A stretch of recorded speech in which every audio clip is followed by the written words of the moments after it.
ఆంధ్రప్రదేశ్‌లో ప్రభుత్వ పెద్ద దగ్గర నుండి కూటమి పార్టీలకు సంబంధించిన కీలక నేతలు అంటే కింది స్థాయి నేతల వరకు కూడా జగన్మోహన్ రెడ్డి గారిని, వైఎస్ఆర్ కాంగ్రెస్ పార్టీని దూషించడానికి పోటీ పడుతుంటే, ఆ విధంగా దూషించి వాళ్ళ పదవులు కాపాడుకోవడమా? లేదా పదవులు తెచ్చుకోవడమా? అనే రేస్‌లో వాళ్ళు పోటీ పడుతూ ఉంటే, అసలు జగన్‌ని, వైసీపీని దూషిస్తే చాలు మనం పదవుల్లో ఉండి, లేకపోతే అధికారంలో ఉండి ఎంత విఫలం చెందినా, ఎంత వైఫల్యం చెందినా, జగన్ను, వైసీపీని తిట్టిన ముసుగులో మనం సేవ్ అయిపోవచ్చు అని చెప్పి చాలామంది భావిస్తూ ఉంటారు. వాళ్ళ శాఖల పనితీరు మీద, ఎమ్మెల్యేలుగా వాళ్ళ పనితీరు మీద ఎక్కడే గనక అసలు చర్చకే రానీయకుండా చూసుకుంటూ ఉంటారు. అసలు ప్రభుత్వ అధినేతనే ఇటువంటి స్ట్రాటజీ ఎగ్జిక్యూట్ చేస్తూ ఉంటారు. ఈ క్రమంలో తాజాగా టీడీపీ ఎమ్మెల్యే కొలికపూడి శ్రీనివాసరావు గారు మరో సంచలనమైనటువంటి స్టేటస్ పెట్టారు వాట్సాప్‌లో. చాలా వ్యాలిడ్ స్టేటస్‌లండి.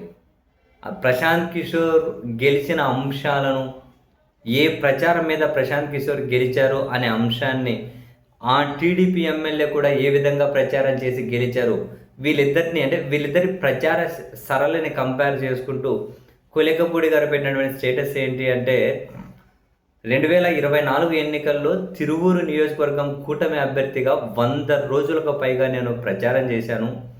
నా ప్రచారంలో ఎక్కడా రాజకీయాలు ప్రస్తావించలేదు. జగన్మోహన్ రెడ్డిని నేను ఎక్కడా విమర్శించలేదు. నా మీద పోటీ చేసిన వైసీపీ అభ్యర్థిని ఒక్కసారి విమర్శించాను. ఆ తర్వాత ఆయన గురించి కూడా నేను మాట్లాడలేదు. నేను మాట్లాడిన అంశాలు చదువు విలువ, ఉద్యోగం, ఉపాధి, గ్రామాల్లో మౌలిక వసతులు, ప్రజలు శ్రద్ధగా వినేవారు వీటి గురించి మాట్లాడితే. చాలా గ్రామాల్లో మహిళలు బెల్ట్ షాపుల సమస్య గురించి చెప్పేవాళ్ళు. ఒక గ్రామంలో ఒక మహిళ మాకు డబ్బులొద్దు, రోడ్డు వేయండి అని చెప్పింది. ఖచ్చితంగా ఇదే ప్రశాంత్ కిషోర్ అనుసరించాడు. మత ప్రస్తావన లేకుండా, రాజకీయ విమర్శలు లేకుండా సమాజ అవసరాల గురించి మాట్లాడారు. జనం కనెక్ట్ అయ్యారు, ఓన్ చేసుకున్నారు. 30 సంవత్సరాల రికార్డు బద్దలు కొట్టారు. మతం మనిషి సృష్టించిందే. మనిషి కంటే మతం గొప్పది కాదు. కులం, మతం, డబ్బు నాయకులే వారి స్వార్థం కోసం ప్రజలకు అలవాటు చేశారు. నిజంగా ప్రజలకు ఇవ్వాల్సింది నాణ్యమైన ఉచిత విద్య, ఉచిత వైద్యం, నైపుణ్య శిక్షణ, మౌలిక సదుపాయాలు మాత్రమే.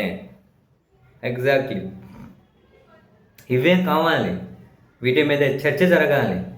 ఇటువంటి వాటి మీద చర్చ జరిగి ఇటువంటి వరకే పరిమితం అయితే ఏ పార్టీ అయినా, ప్రభుత్వం మారినా వాళ్ళే కంటిన్యూ అయినా కూడా రాష్ట్రం ప్రశాంతంగా ఉంటుంది. కక్షపూరిత రాజకీయాలు ఉండవు, దాడులు ఉండవు, దౌర్జన్యాలు ఉండవు, గాలికి తిరిగి పావలకు వనికిరాని వాళ్ళందరూ నాయకులు గారు. నిజంగా వ్యాలిడ్ పోస్ట్ ఎమ్మెల్యే గారు, సీరియస్లీ.